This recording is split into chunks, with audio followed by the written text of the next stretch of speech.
This is Glow in the Dark Radio.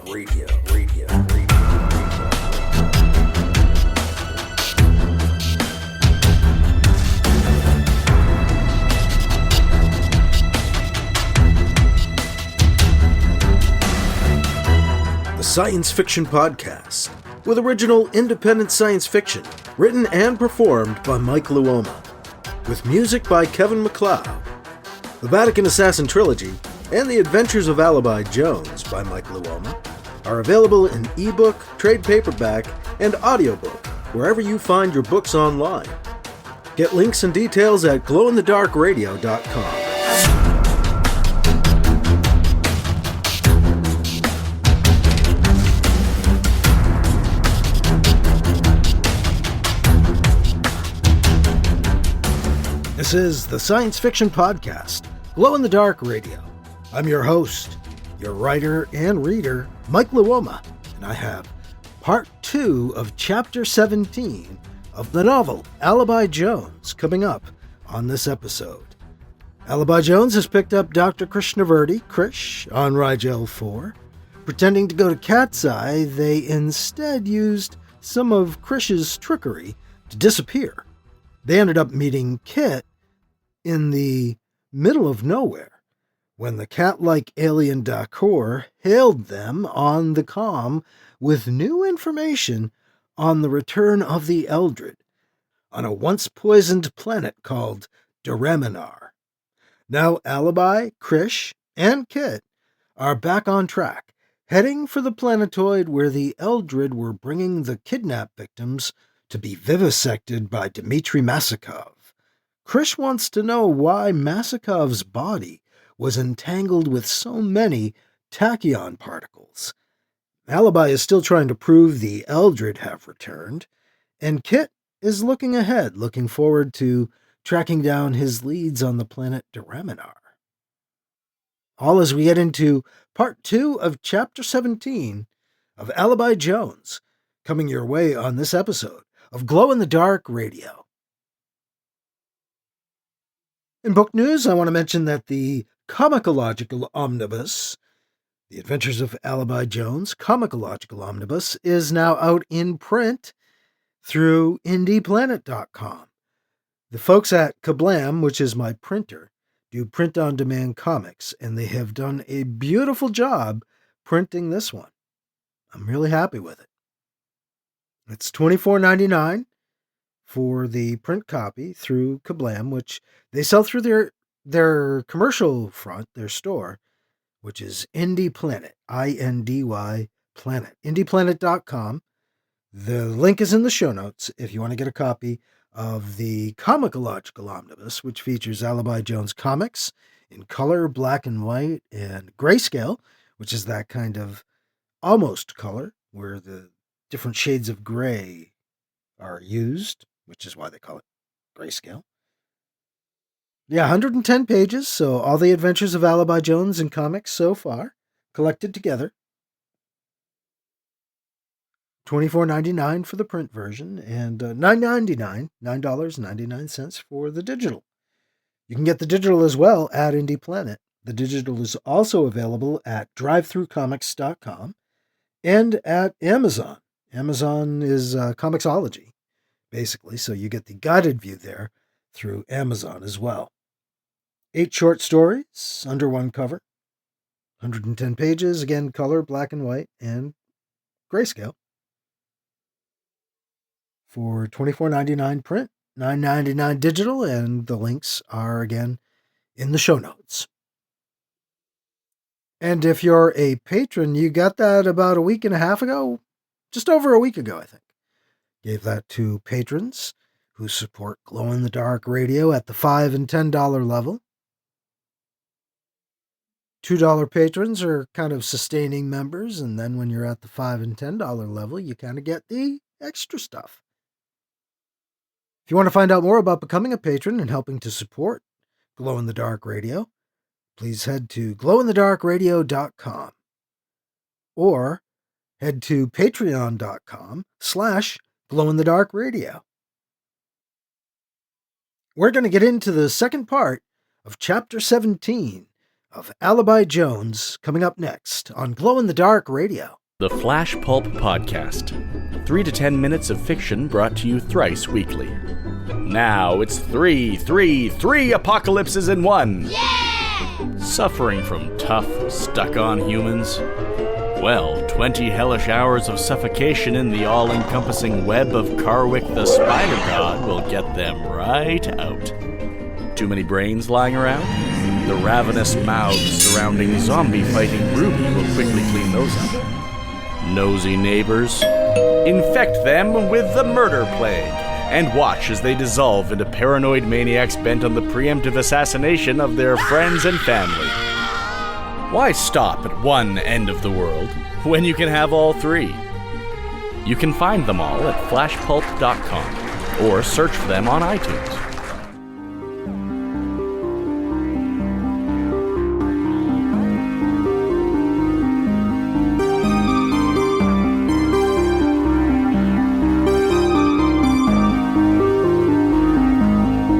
Now here's part 2 of Chapter 17 of the novel Alibi Jones, part of The Adventures of Alibi Jones, Chronological Omnibus, on Glow in the Dark Radio.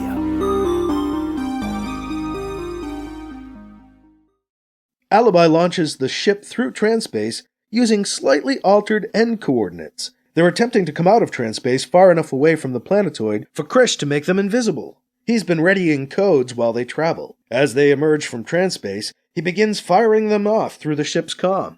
"Done! Now they are getting yesterday's news," Krish jokes, "where nothing is happening." Alibi brings the cruiser down towards the surface. The underground hangar is now open and empty. Alibi lowers the cruiser down into the cavern, landing next to the former location of Masakov's machine. He and Kit open the cargo bay and assist Krish with the placement of sensors for the tachyon detector. Once Krish is set with his equipment, Alibi leaves the underground hangar to jog across the surface, trying to spot fresh Eldred bodies. He checks the grim pile of corpses. There's nothing new. He searches the area between the underground hangar and the lab building, and then finds himself walking through the empty lab building. As he approaches the place where the large man was chained to the wall, he again feels something strange, as if he's feeling echoes instead of hearing them. Deep, individual, stretched out laughs, echoing through him every few seconds. He walks over to the wall. With no threat from Tekta fighters overhead, he can relax and see if he can get some kind of mental impression from the wall. He stretches his arms ahead, gloved palms facing outward. Echoes pulse through him faster now. He touches the wall and feels an electric shock. He leans in against the wall, and images begin appearing in his mind. The echoing, pulsing laughter gets faster. He can both hear and feel it. He closes his eyes and sees himself, then Piccolo, and then Kit coming after him through a blue haze. Alibi realizes he is Masakov. Then all is pain. The world glows bright gold, then white. Darkness then descends. Until he blinks his eyes. At least he thinks he's blinking his eyes. Alibi can't tell if he is blinking his own eyes, or if he's seeing someone else's memories of blinking their eyes. He stands up straight and finds he's pulling away from the wall. Laughter continues to echo. Is he laughing? Is it him? The memory impression is so strong. He feels himself pulling away from the wall, pulling off the manacles as if they were made of paper. Or is it him? He's looking at hands now too large, down at feet now too big, and he laughs, and the laughter stops. The echo fades fast. Alibi finds himself standing alone in the empty lab building, trying to make sense out of what he just saw. He wanders outside of the lab building, still shaken by the powerful mental impression. Without thinking, he wanders back to the pile of bodies. There's been no sign of any new Eldred bodies.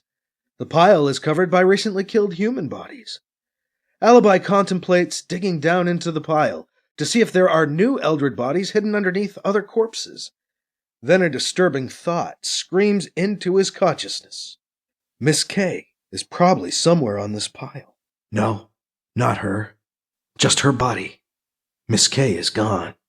Standing there, thinking, letting his eyes lose focus, letting the grim sight before him blur into indistinct globs, Alibi finds he does not have the stomach to lift the bodies from off the pile to satisfy his curiosity. There may be fresh Eldred killed underneath, but it's not worth the trauma to discover whether or not he's right. He stares at the pile, lost in thought, numb. "You should stop looking at that," Kit says in his ear, over the comm. Alibi sees him standing a few meters away. "Thanks," Alibi says. "I was kind of zoning out." "Perhaps part of your mind shut down in the face of so much carnage," Kit offers. No, my mind is anything but shut down," Alibi tells him. "Feel like I'm thinking too much." "I do not think that is possible," Kit comments. He changes the subject. "Let us return to the ship. Krish reports his work is nearly done." Alibi takes his time walking back to the cruiser. Kit measures his pace to walk alongside his friend. Krish waves when he spots them approaching. "Alibi!" Krish shouts in his ear over the comm. "Krish, here on the comm! Don't shout, you don't need to." "I am sorry," he says more softly. "I am just excited. The tachyon readings are way off our charts. I cannot even measure them with my equipment. They are beyond anything we've ever seen before." "Really?" Alibi thinks for a moment. "Can we measure a spot in the lab too, Krish?" Krish looks puzzled behind his faceplate. "If you can land the ship next to it, we could measure the spot from outside of the building," Krish says, thinking on his feet. "But the sensors won't go all the way into and around inside the building. Outside is the best we can do." "Okay," Alibi decides. "Let's try it." "We must pack up here first," Krish cautions. The three of them pitch in to pack up. Alibi then flies the cruiser up and out of the hangar, skimming over the surface to the lab building. Alibi lands the cruiser as close to the building as he can, estimating where the shackles were on the inside wall. Kit and Alibi once again help Krish unpack and place the sensors. Krish turns on his sensors again, as Alibi and Kit look on, waiting. "Isn't that something?" Krish says, once the sensors have finished taking their readings. "Even from out here, the tachyon readings are incredibly high. How did you know?" Krish asks Alibi. "I got an impression from the wall inside there," Alibi tells them, nodding at the lab as they once again pack up the gear. "As if I could see Masakov's memory. Except I didn't stay Masakov. I became the big drooling guy, chained to the other side of this wall, I think. And I was laughing the whole time, sort of. Could he have switched bodies? Masakov? I don't know." "Well, you were talking about him maybe being able to move his biorhythms through time or something," Alibi explains himself. "I was just thinking, wondering really, if he could do that in a small way and switch into another body. A bigger, badder, stronger body too, by the way." "I was calling it his bioelectrical energy matrix," Krish says. "I meant his essence, as encompassed by all of his energies, somehow held together and moved through time. It is highly unlikely, very theoretical." "Yes," Kit observes, "but so are those tachyon readings you have been getting, correct?" "Correct. I guess we are in the realm of the unlikely, aren't we?" Krish admits. "Katie said he called himself Ashometh, not Masakov. Perhaps this was not the first time he has done this." "You mean whoever Ashometh is, or was, he did this before? And what, landed in Masakov?" "Oh, I don't like this," Krish says. He starts looking around, as if in panic. "No, this is bad," he says in a rushed, hushed voice. "Very, very, very bad." "Do you think it is likely?" Kit asks Alibi. "Do you think he can travel through time?" "Oh, no, this can't be," Krish is mumbling. "Sounds as plausible as anything else we're discussing here," Alibi says. "But who is he? Where's he from?" "More apropos to ask, when is he from, is it not?" Kit observes. "Oh, I think we know when," Krish says, suddenly loud and clear. He has a crazy look in his eyes. "When?" both Alibi and Kit ask at the same time. "We have found huge lingering clouds of tachyons massed in deep space," Krish says. "We thought they were naturally occurring phenomenon, even classified them that way. But those readings were very similar to these we've taken today." Krish scratches his head. "The same way these readings blow away the ability of my equipment to measure them accurately. Those readings dwarf these we've taken here and now. That would make them, quite possibly, the residue of a huge leap forward in time. The amount that can be moved would seem to be limited, so any extra energy poured into the creation of tachyons would extend the string's reach. In this case, they reach into the future. So, those huge clouds of tachyons you've found could mean someone moved far into the future? I mean, into our time, their future, from a very long time ago? I don't think I like where you're going with this, Dr. Krish, Alibi says. I do not like where this has already gone, Alibi, Krish says, shaking his helmeted head. The energies we've measured, we're easily talking hundreds of thousands of years, Krish says. And yes, quite probably 1,000,000. You are saying it is possible this Ashometh came forward in time 1,000,000 years and took over Masakov? Kit asks for clarification. Entirely possible, Krish admits. However unlikely. Huh. Alibi grunts in surprise at a surfacing memory. I remember something Masakov said to me. It was weird. He had been lisping and slurring his words, but then for a second he spoke clearly. He said, "Sometimes I am still I." It didn't make sense at the time. Sounds like you heard the real Masakov, Krish says, if only for a moment. A moment when he wasn't possessed by one of them. One of the ancient enemy. The words hang in the quiet space between them. No one speaks for a moment. We should get out of here. Alibi breaks the silence. If what we think is true, Alibi trails off. There's one of them out there. Ananita was right, even though she didn't want to be, and even though I don't want her to be right. It is too bad the trail ends here, Krish laments. I believe we do know where he has gone, Kit tells them. We will find this ancient enemy where we find his servants. Where we find the Eldred, I believe we will find this Ashometh. On Duraminar. I don't think I'll be making that trip with you, Krish tells them. Can you bring me back to Rigel 4? I want to examine the sensor readings, to double-check, and see if they really mean what I'm afraid they do. That's fine with me, Krish, Alibi says. It'll give me a chance to resupply the cruiser. They pack up the sensor equipment in solemn silence and leave the planet. Alibi checks the ship's sensor array as they tack toward the trans-space jump point. Nothing shows up on his screens. Seems they've made this visit undetected. They jump back to the middle of nowhere, so Kit can board his Dakhur spacecraft, and the two ships jump together, back to Rigel 4. Along the way, they concoct a story about Kit finding Alibi's cruiser after the engines gave Alibi trouble. It's plausible enough that it satisfies the curiosity of the Safe Garrison communications officer, who clears them to land. Krish arranges for dock workers to offload the tachyon detector from the cruiser and deliver it back to the project installation on Rigel 4. Alibi and Kit see Krish safely back to his home. I plan to begin examining the data we gathered immediately, Krish says, as Kit and Alibi prepare to leave. I will call your wand as soon as I have something conclusive. Hell, Krish, call me if you get anything, Alibi tells him. He smiles at the old man. You know, you've been quite the planet hopper for a crotchety old fart. Watch what you're calling an old fart, Krish says in mock protest. You should remember, I was traveling to other worlds before most of the human race even knew they were out there. See? Like I said, you're old, Alibi cracks back. Get out of here, Krish says, waving them out of his crowded front room. You two tell me if you find anything on Duraminar. You hear? We will, Krish, Alibi assures him. We will, Kit agrees. Alibi smiles at the scientist. He and Kit leave, heading back to the port and their ships. Are you ready to take on Ashometh and the Eldred again? Kit asks Alibi, as they check in with the Safe Port Authority on Rigel 4. Alibi is filing a flight plan for Duraminar, figuring no one on Rigel 4 knows where it is. I don't know, Alibi replies. Guess so. You? I do not know either, Kit admits. Perhaps being ready for them does not matter. Alibi laughs. What is funny about this? Kit asks him, perplexed.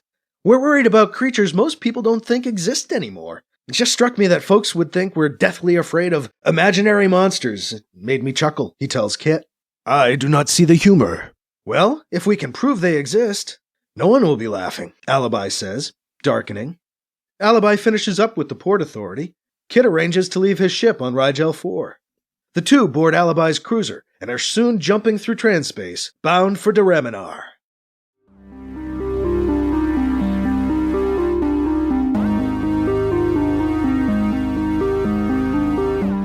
That was part 2 of Chapter 17 of Alibi Jones on Glow-in-the-Dark Radio. So, Masakov may have been a time traveler? using tachyons to propel their bioelectrical energy matrix through time and into a new body? Then they may have left Masakov's body for the bigger one? And they may really be this person Ashumeth? Or something like that? One of the ancient enemy? Could they be? Using some sort of advanced tachyon-based technology? Maybe. Doreminar may hold some more answers. We'll see in Chapter 18 of Alibi Jones, coming up on our next episode of Glow in the Dark Radio. Mentioning the news again, the print copy of The Adventures of Alibi Jones Chronological Omnibus is now available through indieplanet.com, where you can get the digital version as well. You can also get it as a digital comic in PDF form through drivethroughcomics.com. And for the guided view, the Comixology view, just head to amazon.com. Those links are in the show notes to get yourself the Comicological Omnibus of The Adventures of Alibi Jones. You are, of course, listening to the Chronological Omnibus, which is the prose versions of all the stories, and, of course, so much more. And we're going to get into Chapter 18 of Alibi Jones on our next episode. That is all for this time around. I'm your host, your writer and reader, Mike Luoma. Thank you again for listening to Glow in the Dark Radio.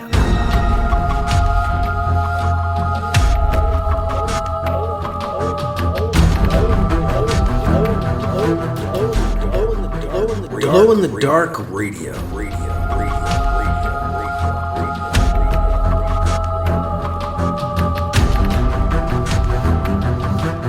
This podcast presentation is copyright 2025 by Michael F. Luoma and is protected under a Creative Commons Attribution, Non-Commercial, No Derivatives 4.0 International License, CC by NCND 4.0. Music by Kevin MacLeod. You can find his work at incompetech.com.